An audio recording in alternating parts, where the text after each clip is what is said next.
যে মাটির বুকে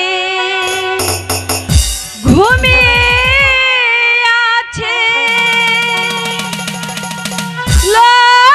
লোকমতি সেনা, দে না তোরা দে না সে মাটি আমার অঙ্গে মাখিয়ে দে না, দে না তোরা দে না সে মাটি আমার অঙ্গে মাখিয়ে দে না।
মহারাজ বলুন। 5 দিনের সময় নিয়ে আমরা দুজন শিকারের সন্ধানে এসেছি, অথচ আজ 3 দিন একটি শিকারের সন্ধান আমরা করতে পারলাম না। তবে কি আমরা রিক্ত হস্তে ফিরে যাব? না না যুবরাজ, আমরা রিক্ত হস্তে প্রাসাদে ফিরে যাব না। ওই তো সম্মুখে একটা গহীন মঠ দেখে যাচ্ছে, চলুন আমরা ওই সম্মুখের মঠের থেকে একটা মৃগ শিকার করে আমরা প্রাসাদে ফিরে যাব। বেশ, এগিয়ে চলুন, এগিয়ে চলুন, এগিয়ে চলুন।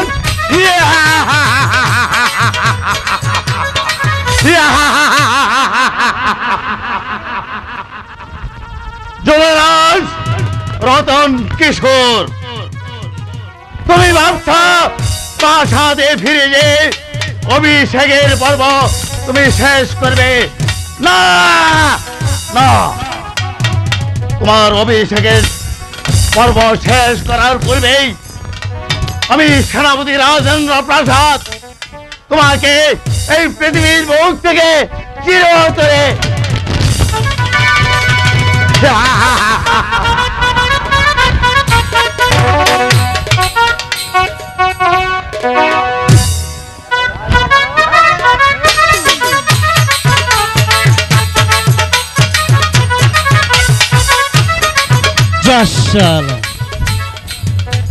পালিয়ে গেল। না, শিকারের সংগ্রাম আমাকে করতেই হবে, করতেই হবে।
বাঁচাও আমাকে, আমাকে বাঁচাও, বাঁচাও।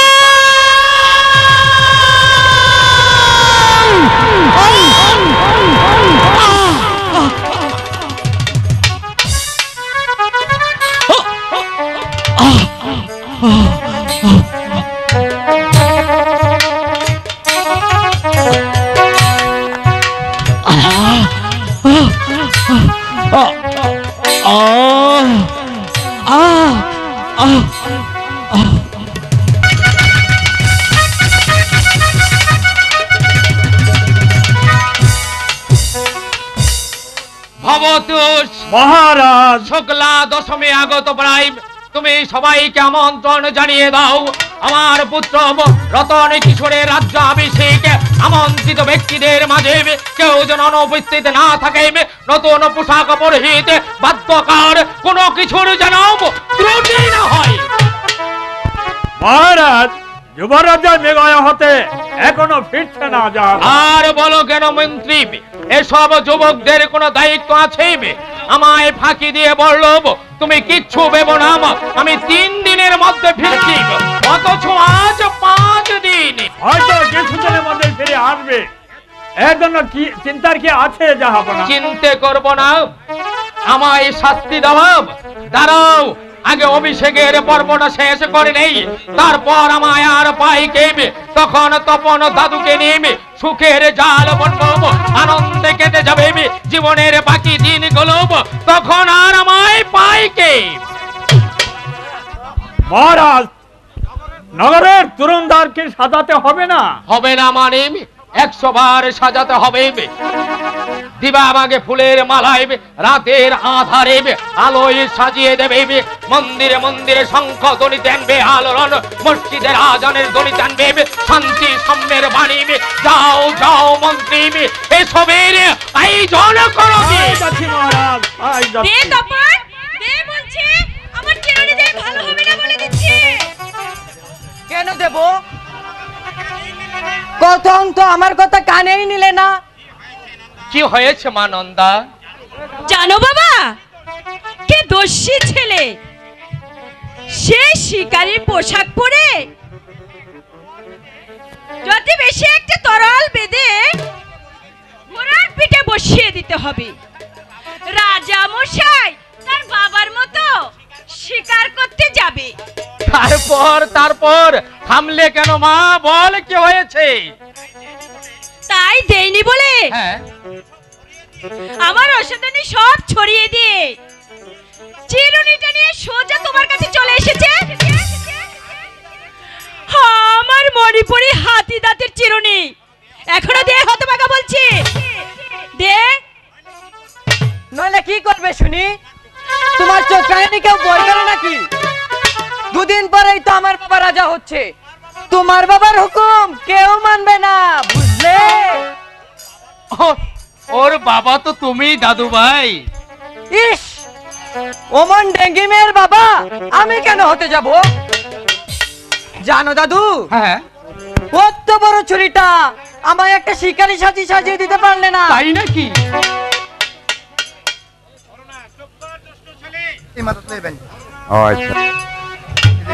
চুপ করো দুষ্ট ছেলে, বাবা আদর দিয়ে দিয়ে একেবারে বাদর বানিয়ে ফেলেছে। দাঁড়িয়ে এইভাবে ঠাকুরজিকে অমন করে বলতে পারে? দাও, চিরুনিটা দিয়ে দাও বলছি। আর পিসিমার পায়ে হাত দিয়ে প্রণাম করো।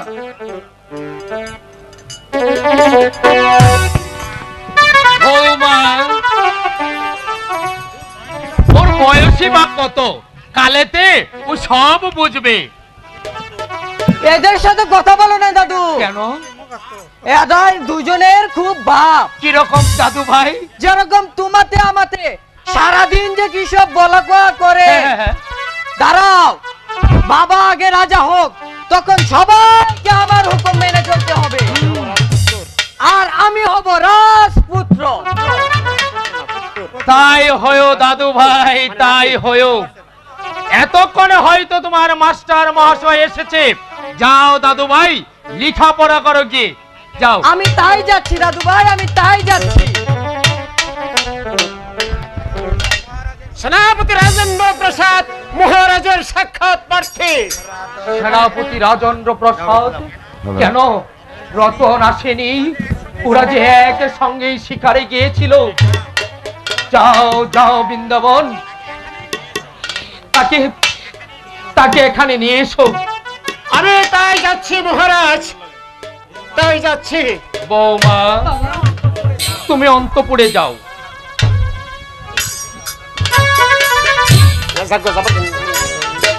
সেনাপতি একা, তপন আসেনি।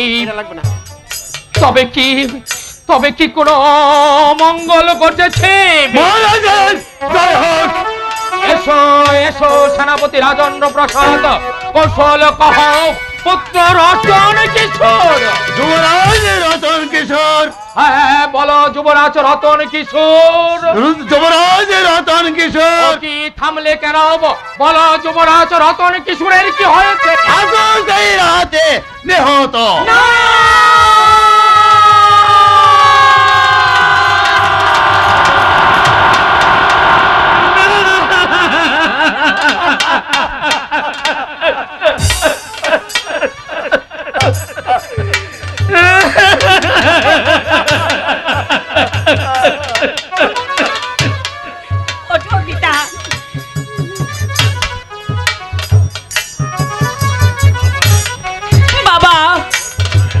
ধৈর্য হারালে চলবে না বাবা, কিছুতেই ধৈর্য হারাতে নেই।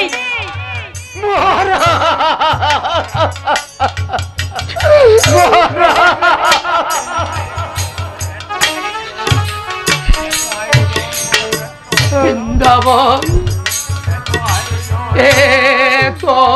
জন্মোর ব্যর্থ হয়ে গেল, এই কি বিধির বিধান।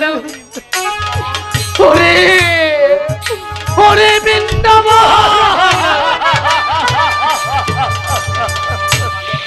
কতদিন মুখ প্রাণীছে বাসনা জেগেছিল মনে, দেখিবার তরে দেখিনি, দেখিতে পারিনি, নজর লাগিবে পাছে।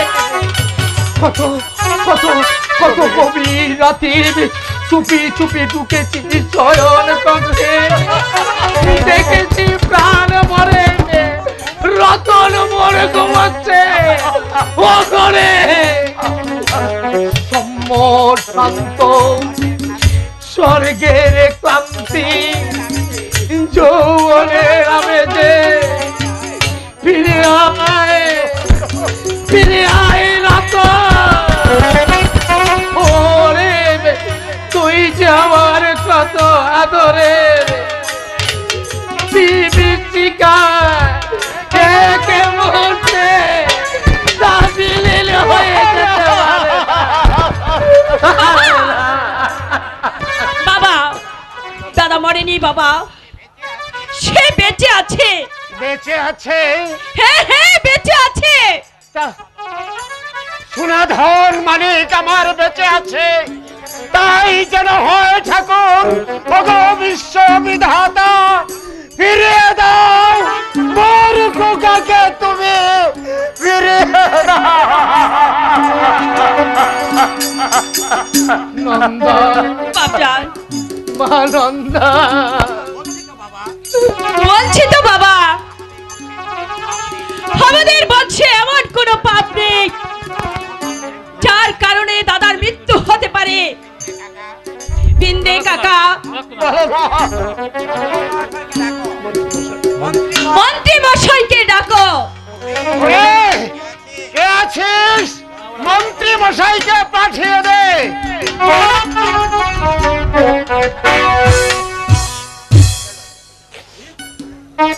একই সবার চোখে জল।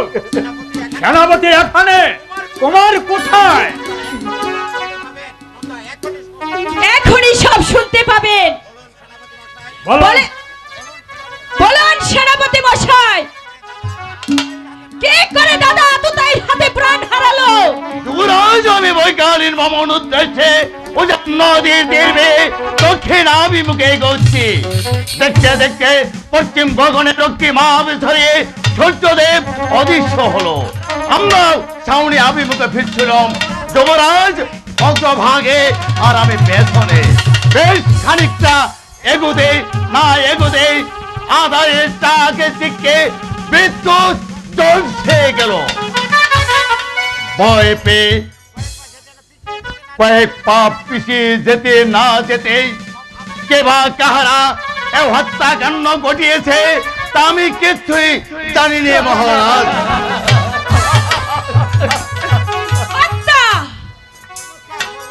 চমৎকার সেনাপতি সাহেব, দাদা তো আততায়ীর হাতে প্রাণ দিলেন, কিন্তু কিন্তু দাদার দেহটা কোথায়? কেন তার দেহ রাজধানীতে নিয়ে আসা হয়নি? বাদ চাতুর্যে আপনি যখন পটু, তখন এই উত্তর দিতে বোধহয় আপনার কষ্ট হবে না। তবে কি রাজকুমারী আমাকে সন্দেহ করেছেন?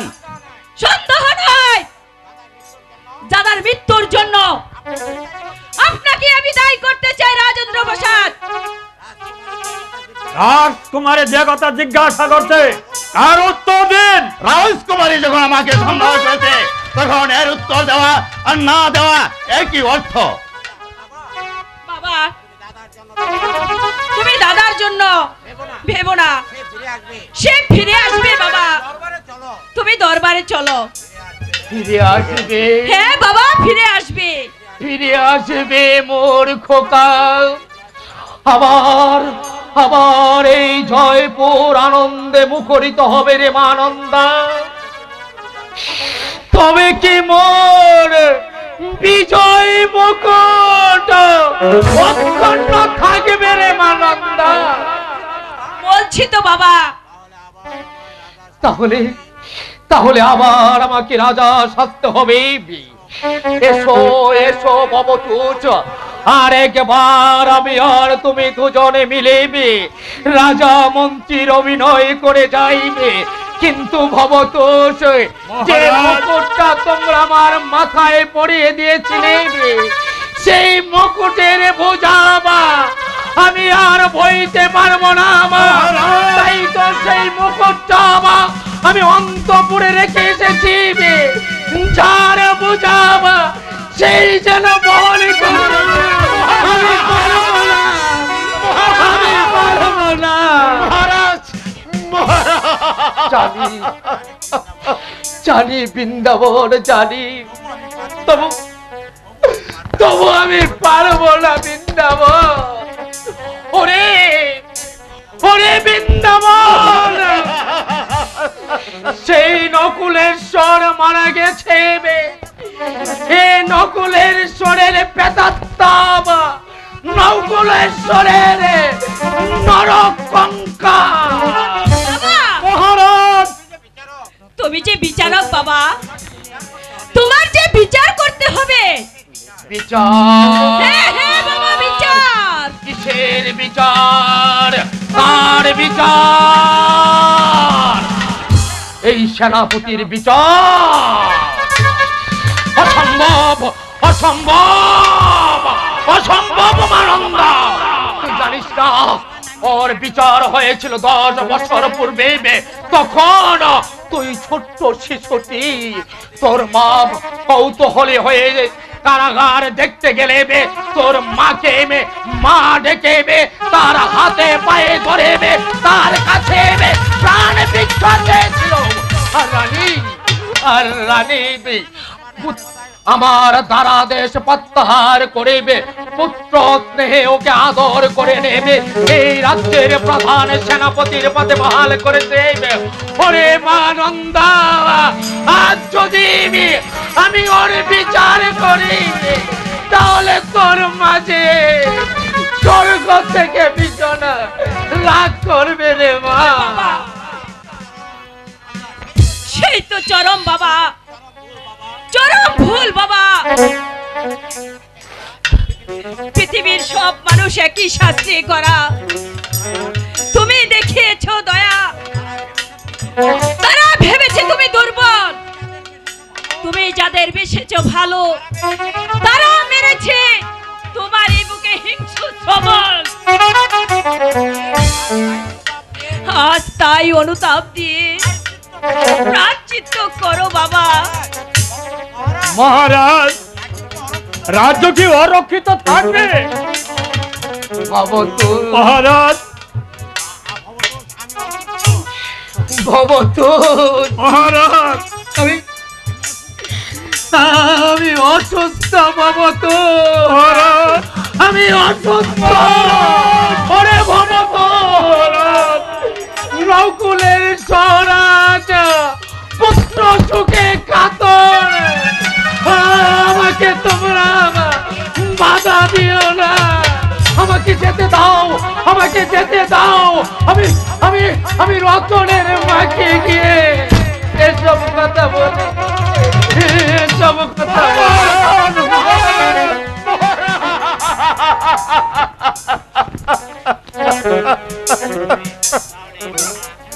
বেশ, তাহলে এসো মা,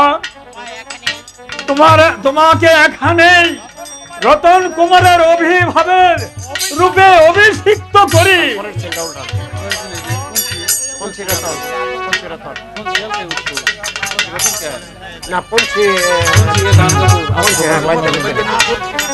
না মন্ত্রী মশাই, এই মুকুট যার পাওনা তা আপনার নিকট গচ্ছিত থাক।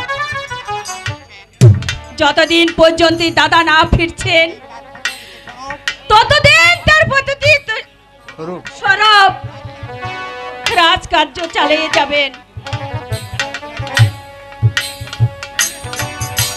সেনাপতি মশাই, তাহলে আপনি আর কিছু বলতে চান না, এই তো?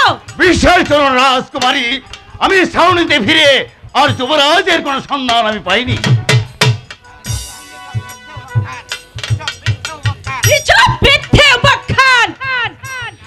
সেনাপতি মশাই, জল স্থল পাহাড় পর্বত বন উপবন যেখান থেকে পারেন যুবরাজ যতন কুমারকে 7 দিনের মধ্যে তার দেহ আমি রাজবাড়ির মধ্যে চাই। খুঁজতে কোথাও বাকি রেখিনি রাজকুমারী, তবে রাজকে প্রতিপালন করা রাজ কর্মচারীদের ধর্ম।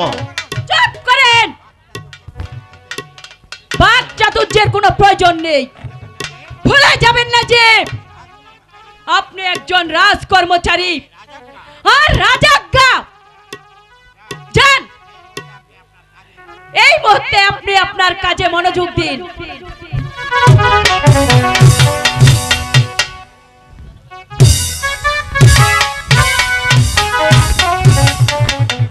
মন্ত্রী মশাই, বেলা অধিক হয়েছে, যান, আহারাদি সম্পূর্ণ করুন গিয়ে।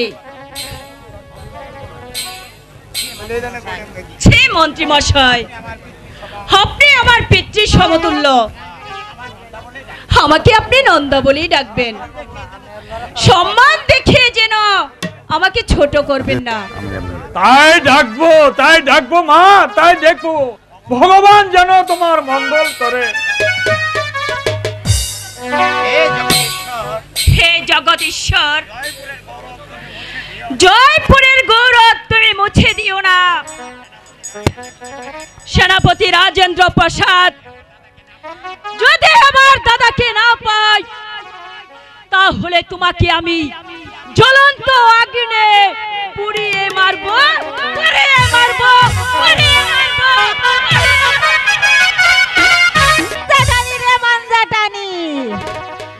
হ্যালো,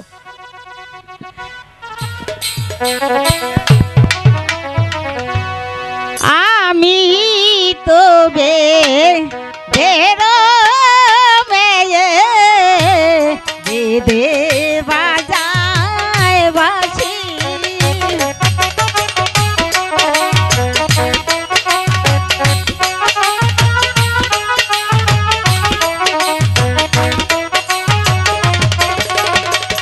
ও সেই বাসির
হাতের খেলা হাতের খেলা হাতের খেলা কাইলে ডাক নাগরাজ ও লাউ লতা গুক্কুর সাপের খেলা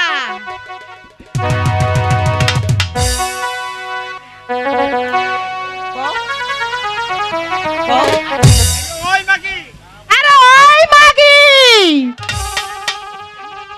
দেখতাছস না হান্দা হইয়া পড়ছে ওহনে কি তোরা পাড়া পাড়া ঘুরবি এহনের মাইন্ডটা কাম নাই হান্দা করে মরদ বেড়ে পাইলে তবে মাইন্ডের রাস্তায় না দিব নানি হুকটা বেটা নাকটা কাইটা দিব না পেটে ছাল বানাই ছাড়িয়ে দিব না আরে ওই মাগি আঙ্গ মাঞ্জা রাস্তায় না বাইর মারব আর তোরে বুঝি ছাইরা দিব লও যাই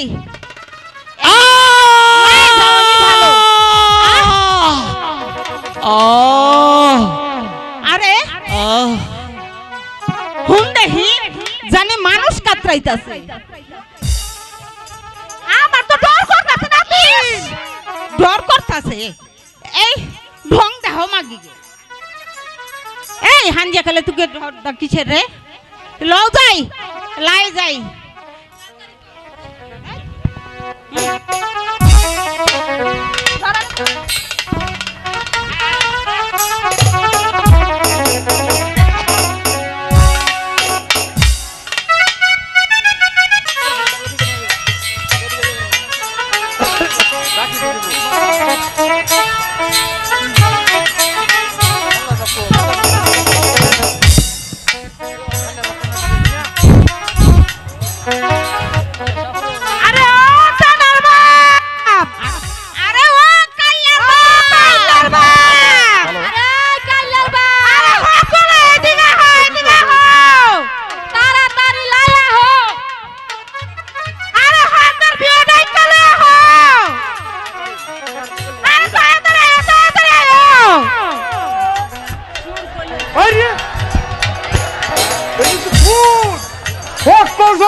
রাজার পোশাক কেরাঞ্চত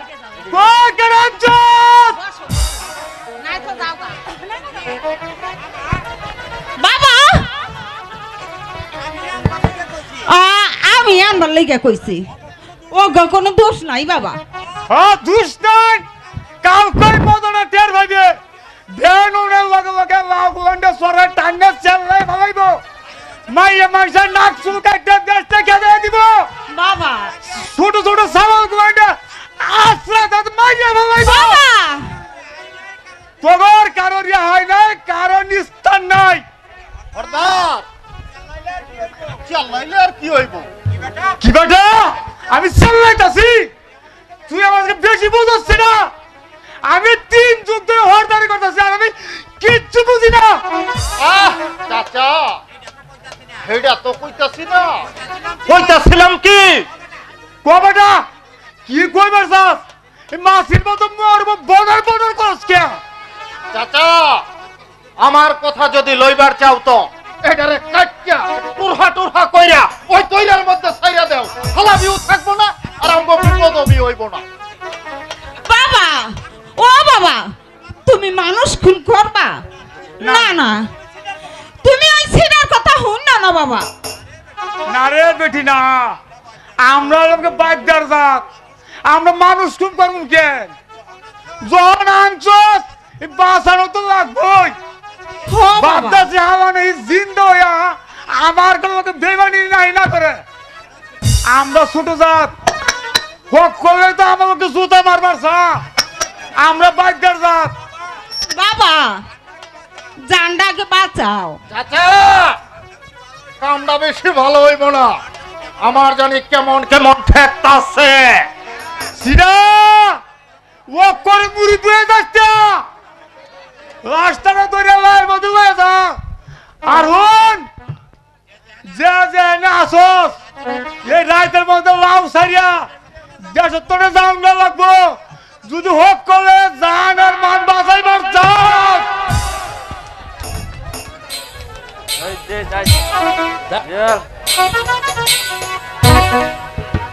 এই কাউলার বাপ, ওই টাউনার বাপ, সর্দার কইছে, সর্দার কইছে লাস্টারে লইয়া লায়ের মধ্যে যাওয়ার লাগিয়া।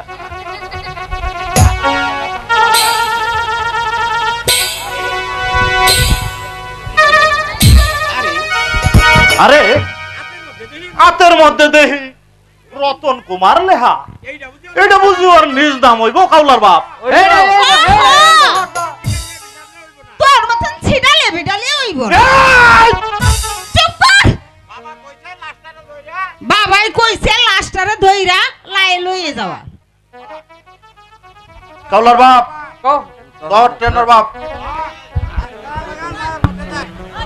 ঠেঙ্গো তো বাই বাই।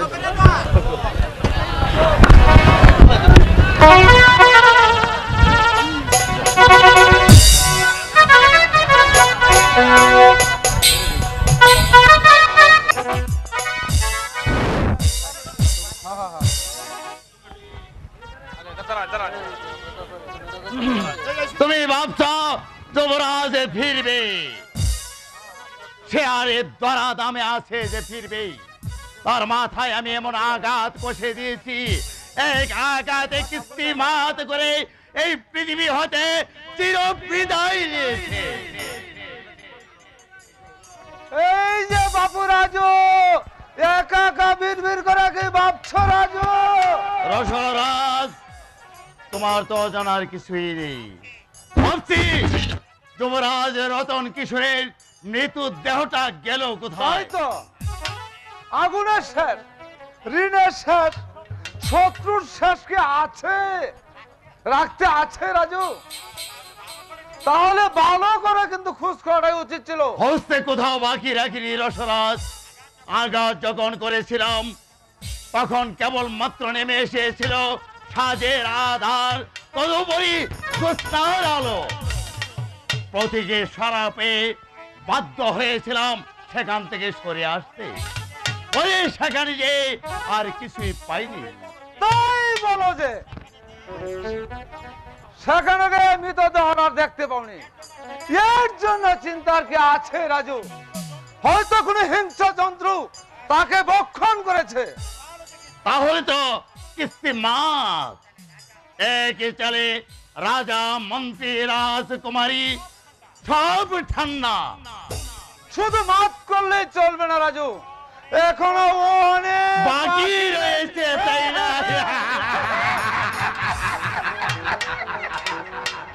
কিন্তু রসরাজ, এদিকে আয়োজন সুর সাক্ষী ভাইজি সবাইকে আমি নিমন্ত্রণ জানিয়ে রেখেছি, সব কিছু ঠিক করে রেখেছি। যেখানে যা প্রয়োজন আমি বরং তরুণ দাঁড়িয়ে দাঁড়িয়ে দেখি ওরা কত দূর আছে।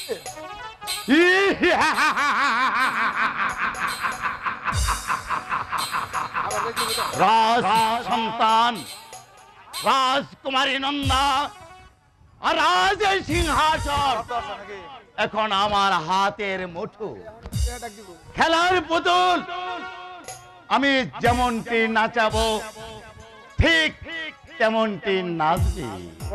আমি সাধারণ করেছিলাম না, তোমরার শক্তির সাহায্যে রাজা রাজকুমার রাজকুমারী, সেই শক্তি আজ আমার হাতের মুঠো। এই সুযোগ আমি ছেড়ে দেব কেন? যেদিন আমি না খেতে পেয়ে দুঃখে দুঃখে ফুপড়ে মরেছিলাম, সেদিন দীক্ষার মুস্তাঘাতে ছিল আমার একমাত্র পুরস্কার। তারপর জীবনে নেমে এলো দস্যু মুক্তি, হয়েছিল প্রাণ নন্দাদের, দয়া করেছিল রানী। কিসের দয়া? তাদের প্রদত্ত আদেশ তারাই প্রত্যাহার করে দেখালো একটা দয়ার পরাকাষ্ঠ মাত্র।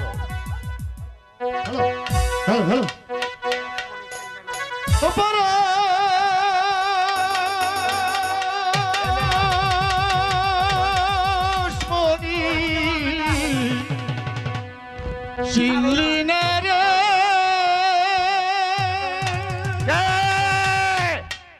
পরশমণি, চিনলি না রে ও পরশমণি, চিনলি না রে পরশমণি, চিনলি না রে পরশমণি, চিনলি না রে। বেরিয়ে যা, বেরিয়ে যা, বেরিয়ে যা আমার সম্ভব থেকে। আমি আমি তোকে সহ্য করতে পারছি না, বেরিয়ে যা। যার পরশে হলে সোনা, নাই কি সে তোর আপনজনা।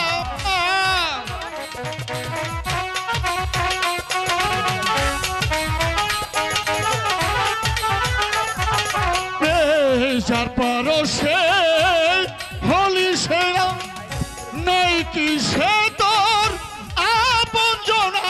রে জন্মের কথা গেলি ভুলে, বেরিয়ে যা, বেরিয়ে যা। কত ওই জন্মের কথা গেলি ভুলে, পরশমণি চিনলি না রে পরশমণি, চিনলি না রে। বেরিয়ে যা, বেরিয়ে যা।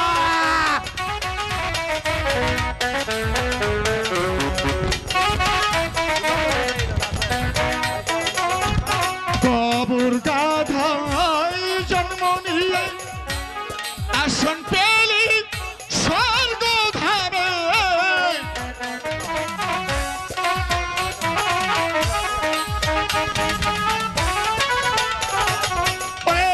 কবর গাধায় জন্ম নিয়ে আসন পেলি স্বর্গ ধামে। জন্মের কথা গেলি ভুলে,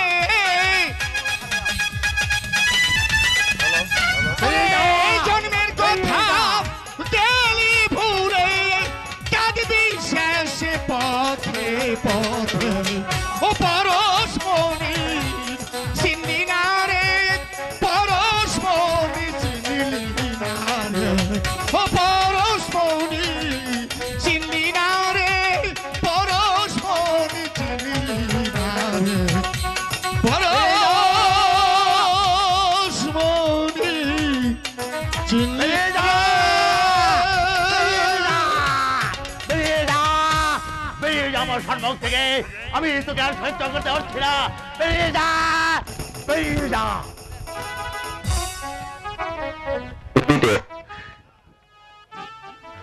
না, এই সুযোগ আমি ছেড়ে দেব। পুরো সবাই আসছে। সবাই মানে সর্দার পরিষদ বর্গ, বাছাই বাছাই সৈনিক সবাই উপস্থিত। ব্যস্ত, সবাইকে অভ্যর্থনা করে নিয়ে এসো। হাজির।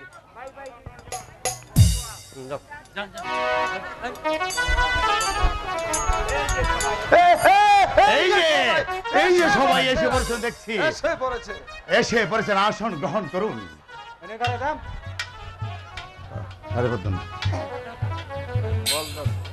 রসরাজ, জি বলো রাজু। এদিকের আয়োজন সব ঠিক করে রেখেছি। ছোড়া সাকিব বাইজি, সব সব ঠিক করে বেশ, ওদেরকে নিয়ে এসো। তাই আমি যাচ্ছি। বোতল দা, বোতল দা, বোতল।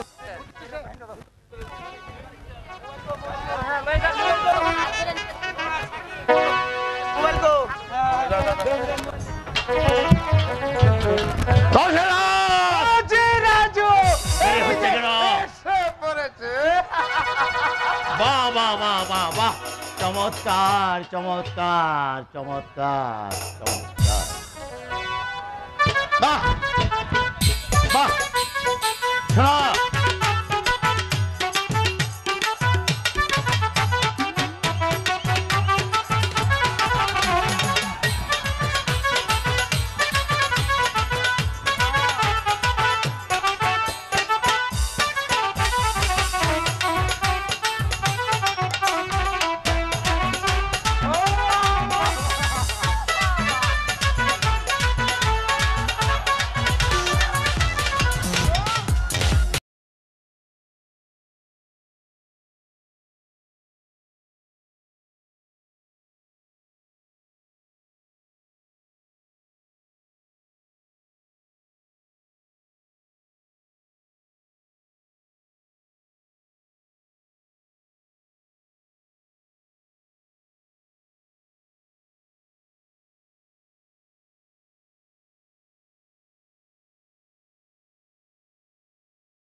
ডাকো ডাকো এটা 50 টাকা দিও ভাই কালাম কি দেবা নাকি এটা সামনে তো না ভাই চমৎকার মশাইকে দেখছি একেবারে স্বর্গরাজ ইন্দ্রদেব ছাড়িয়ে দিয়েছেন। আমি কিন্তু এতক্ষণ তন্ন হয়ে পড়েছিলাম। আরে থাম থাম, সবই তো সেনাপতি মশার কল্যাণের জন্যই, নইলে রাজকুমারী করার যে শাসন রে বাবা। শাসন না ছাড়, সেই যুবরাজকে কে বাঁকারা মেরেছে সেই থেকে আর আমাদের কাউকে বিশ্বাস করে না। মেয়ে মানুষের চাকরি আবার মানুষে করে মনে আমরা কি কারো বাঁকা ধরে মই দিয়েছি? আমাদের উপর এত তন্নি হচ্ছে। আমার কিন্তু জ্ঞান না ধরে গেছে ভাই, মেয়ে মানুষের তাবেদারি আর চলবে না। পান থেকে চুন খসে পড়তে না পড়তেই প্রকাশ্য দরবারে আমাদের অপমান করে গেছে, আর আমরা তাই নীরবে সহ্য করে গেছি। এই তো সেদিন প্রকাশ্যে দরবারে কথায় সেনাপতি মশাইকে যা বর্ষনা করলো, এই ভদ্রলোক করলো, আর আমাদের বাগে পেলে তো কোনো কথাই নেই, হয়তো মাথাটাই নিয়ে শুধু কি মাথাটাই যাবে, বিটের শস্য বলে ছাড়বে মিয়া। সবই বুঝেছি ভাইয়া, সবই বুঝেছি, কিন্তু বড় বয়সে প্রাণ টান না যায় আর কি। এই অপমান সইতেও পারছি না, আর মুখ ফুটে কারো কাছে বলতেও পারছি না। এই অপমান সবাই সইতে পারে, আমি সইব না। আমিও সইব না। সইবে না কি করবে? হাত গুটিয়ে বসে থাকলে চলবে না, হয় একটা ব্যবস্থা তো করতে হবে। ব্যবস্থা তো করবেই। যদি সবাই একমতে থাকেন তো বলুন, এই মুহূর্তে ঘোষণা করি। প্রধান মশাই যা বলেছে তা যুক্তিপূর্ণ বটে, কিন্তু বিদ্রোহ ঘোষণা করে কি লাভ? বরং সবাই মিলে রাজকুমারীকে সিংহাসনচ্যুত করে সেখানে কোতোয়াল মশাইকে প্রতিষ্ঠিত করলে হবে সহজ উপায়। সে কি আপনি আমাকে রাজা হবার উপযুক্ত মনে করলেন? নিশ্চয়ই এই রাজ্যের মধ্যে আপনি উপযুক্ত এবং বিচক্ষণ। অন্তত আমি আপনাকে সমর্থন করি, হয় আপনি স্বীকৃত হবে, অন্যথায় আমি পদত্যাগ করতে বাধ্য হব। অযথাই উত্তেজিত হচ্ছেন। উত্তেজিত হব না, কি ঘৃণা কি লজ্জা, মনের দুঃখে মরে যায় শক্তির অধিকারী পুরুষরা, আর রাজ্য নিয়ন্ত্রণ করবে একটা স্ত্রীলোক। দিক শতদিক আমাদের পুরুষত্বের, শতদিক আমাদের পদমর্যাদা। আপনারা কি ভাবছেন আমরা পদমর্যাদার হানি হই? ভাবছেন যে আমরা অকৃতকার্য হব? কখনো না। সৈন্য সামন্ত কোতোয়াল পরিষদ বর্গ সবই তো আমরা, সমস্ত ক্ষমতাই তো আমাদের। যে আপনারা শুধু সমবেত কণ্ঠে বলুন, রাজকুমারী ধ্বংস চাই, শক্তির উপর্জন চাই।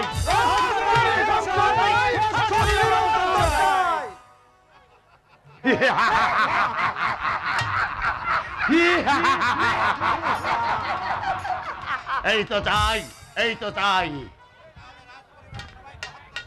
তাহলে রাজ পরিবার সবাইকে হত্যা করা দরকার। নিশ্চয় তাই, হত্যা, নির্মমভাবে হত্যা। কোনো প্রয়োজন নেই হত্যার। মন্ত্রী, বৃদ্ধ, রাজা, স্থবি, তপন, শিশু অযথা নরহত্যা করে কি লাভ?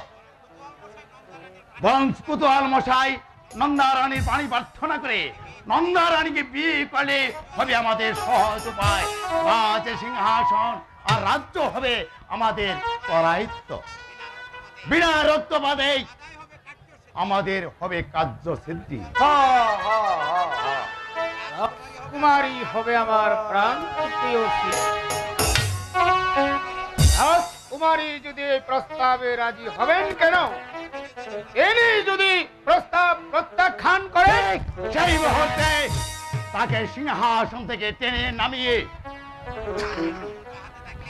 শাসন দ্বন্দ্ব হাতে থাকলেও সে একটা মেয়ে মানুষ। মেয়ে মানুষ কোথায় দেখলে বন্ধু? এই যে ফণি মানুষ, কেউটের বাচ্চা নরাল এই ফনা তুলবে। আমি জানি কি করে তার উদ্যত ফণাকে নইয়ে দিতে হবে।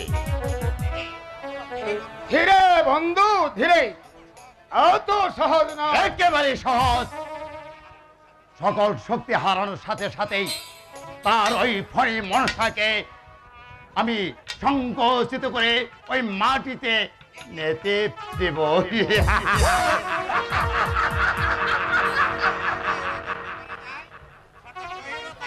সর্দার জহির ও তাহিরকে কি করা যায়? সত্যি তো এই কথাটা জানলে তো বাঘের থাবা বসিয়ে দিবে। আরে অত ভাবলে কি চলবে মিয়া? সব দায়িত্ব রাজের উপর ছেড়ে দাও না। হ্যাঁ, রসরাজ ঠিকই বলেছে, সমস্ত দায়িত্ব আমার উপরে ছেড়ে দিন, সব আমি গুছিয়ে নেব। আজকের মতো সবাই এখানেই বন্ধ করি।